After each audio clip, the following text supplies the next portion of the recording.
ప్రపంచ యాత్రికుడు అన్వేష్పై హైదరాబాద్లో కేసు నమోదు. ఎంతోమంది నిజంగా ఎంతోమంది ఎన్నో సంచలనాత్మకమైనటువంటి విషయాలను ప్రపంచవ్యాప్తంగా ఎన్నో సందర్భాలు విశ్లేషణ చేస్తూ అక్కడ ఉన్నటువంటి అనేకమైనటువంటిది సందర్భాల్లో ఫిజికల్గా దగ్గరుండి చూసి ఈ సమాజానికి అందించినటువంటి వ్యక్తి అన్వేష్. ఇలా బెట్టింగ్ యాప్స్ వల్ల అనేక మంది ప్రాణాలు కోల్పోయారు. బెట్టింగ్స్ యాప్ వల్ల అనేక మంది ప్రాణాలు కోల్పోతే దాన్ని ప్రమోట్ చేసినటువంటి వ్యక్తులు చాలామంది మేధావులు ఉన్నారు.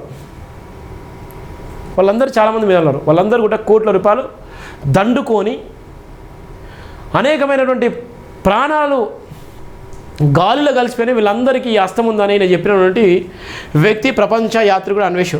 హైదరాబాద్లో కేసు నమోదైంది. హైదరాబాద్ మెట్రోలో బెట్టింగ్ యాప్స్ ప్రచారం పేరుతో 300 కోట్లు స్వహా చేశారన్న అధికారులపై ఆరోపణలు. డీజీపీ మెట్రో ఎండీ ఐఏఎస్లపై అవస్థాప ప్రచారమని పోలీసుల ఆరోపణ. ప్రభుత్వ ప్రతిష్ట భంగం కలిగించేలా వీడియో ఉందని ఫిర్యాదు. సైబరాబాద్ సైబర్ క్రైమ్ పోలీసులు సుమోటో కేసు నమోదు. నిజంగా ఆయన మీద నిజంగా కేసు నమోదు చేసిండు. మీరు కోర్టు ద్వారా పరిష్కరించాలి. ఆయన నిజంగా నిందేసిండు. ఇవాళ ఒక సామాన్యుడు చేస్తానో నింద, ఒక బలమైన వ్యక్తి చేస్తారో ఎంబటే మీరు సుమోటో కేసు నమోదు. ఇలా ఉన్నటువంటి చాలామంది ఇలా ఇష్టానుసారంగా మాట్లాడుతున్నారు. లైవ్లో వాళ్ళందరి మీద సుమోటో కేసు ఎందుకు ఫిర్యాదు చేయలేకపోతున్నారు, ఎందుకు వాళ్ళ మీద కేసులు చేయలేకపోతున్నారు? ఇది కూడా మీకు ఉదాహరణ. క్రైస్తవ బిడ్డలారా గమనించండి. ఇలా ఇష్టానుసారంగా మాట్లాడే సందర్భంలో వాళ్ళందరూ కూడా బహిర్గతంగా చెప్తున్న క్రమంలో మరి వాళ్ళందరి మీద సుమోటోగా కేసు నమోదు చేయాలి కదా, ఎఫ్ఐఆర్ కాపీ చేయాలి కదా. మరి ఎందుకు చేయలేకపోయారు?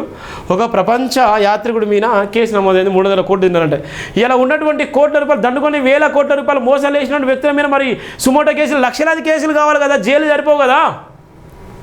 మరి ఎందుకు చేయట్లేదు? ప్రపంచ యాత్రలు చేస్తూ తన యూట్యూబ్ ఛానల్ ద్వారా తెలుగు ప్రజలకు సుపరిచితులైన యూట్యూబర్ అన్వేష్పై హైదరాబాద్ సైబర్ క్రైమ్ పోలీసులు కేసు నమోదు చేశారు. రాష్ట్ర ప్రభుత్వంలోని ఉన్నతాధికారులపై తీవ్ర ఆరోపణలు చేస్తూ అవాస్తవ సమాచారంతో కూడిన వీడియోను ప్రచారం చేసిన అభియోగంపై పోలీసులు సుమోటోగా కేసులు స్వీకరించారు. తెలంగాణ డీజీపీ జితేందర్, హైదరాబాద్ మెట్రో రైలు MD NVS Reddy, senior IAS అధికారులు శాంతికుమారి, దానకిషోర్, వికాస్ రాయ్ తదితరులు హైదరాబాద్ మెట్రోలో బెట్టింగ్ యాప్ల ప్రచారానికి అనుమతులు ఇచ్చే నేపథ్యంలో 300 కోట్లు అక్రమంగా ఆర్జించారని ఆరోపిస్తూ అన్వేష్ తన యూట్యూబ్ ఛానల్లో వీడియోను పోస్ట్ చేశాడు. ఈ వీడియోలో చేసిన ఆరోపణలు పూర్తిగా నిరాధారమైనవని, తప్పుడు సమాచారంతో కూడినవని సైబర్ క్రైమ్ పోలీసులు గుర్తించారు. సైబర్ క్రైమ్ పోలీస్ స్టేషన్ చెందిన ఓ కానిస్టేబుల్ ఇచ్చిన ఫిర్యాదు ఆధారంగా ఈ ఎఫ్ఐఆర్ నమోదైంది. ఇక చూడు, ఎవరిచ్చిన సైబర్ క్రైమ్ పోలీసులు ఆయన కానిస్టేబుల్ ఆయన ఇచ్చినట్టు. ఆయన మనోబలం ఏం దెబ్బతిన్నాయి? పోలీసులు ఎవరితో ఇప్పించారు? మరి ఉన్నటువంటి వాళ్ళందరి మీద ఆరోపణలే. వాళ్ళు కదా ఆరోపణ చేసేది. ఎవరైతే నిజంగా ఉన్నదో డీజీ పేరు చెప్పిండు, శాంతికుమార్ మాజీ సిఎస్ పేరు చెప్పిండు, చాలామంది ఐఏఎస్ ఐపీఎస్ల పేరు చెప్పిండు, చాలామంది నిజంగా మెట్రో ఎండీ వినేసిళ్ళు. ఏదైతే మెట్రో రైలు ఉందో ఆ రైల్లో ఉన్నటువంటి నేపథ్యంలో దానిలో బెట్టింగ్ యాప్స్ను నిజంగా ప్రకటన చేసిళ్ళు. దానివల్ల నిజంగా చాలామంది కూడా చనిపోయారు. దానివల్ల ఒక 300 కోట్లు వచ్చినాయి. ఆ కోట్లలో వీళ్ళందరూ పర్మిషన్ ఇవ్వడం వల్ల వాళ్ళు కూడా చనిపోయారు. వీళ్ళు కూడా హస్తం ఉందని చెప్పిళ్ళు. ఆ క్రమంలో ఎవరు ఇవ్వాలి ఫిర్యాదు? ఎవరు ఇవ్వాలి? ఉన్నటువంటి ఆ పేర్లు ఉన్నటువంటి వాళ్ళు కదా.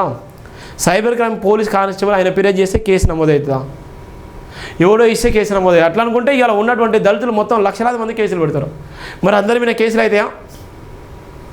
చూడండి ఎంత దారుణం. 300 ఛానల్ ఓ వీడియోను పోస్ట్ చేశాడు. ఈ వీడియోలో చేసిన ఆరోపణలు పూర్తిగా నిరాధారమైనవని, తప్పుడు సమాచారంతో కూడినవని సైబర్ క్రైమ్ పోలీసులు గుర్తించారు.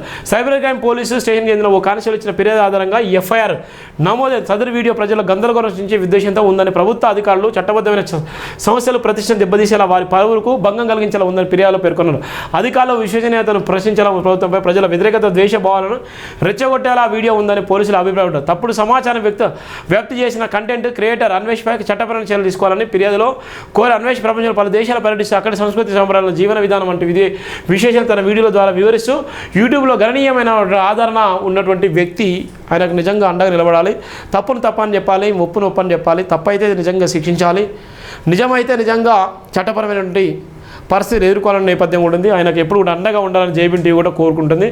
ఇది ప్రధాన వార్తలు.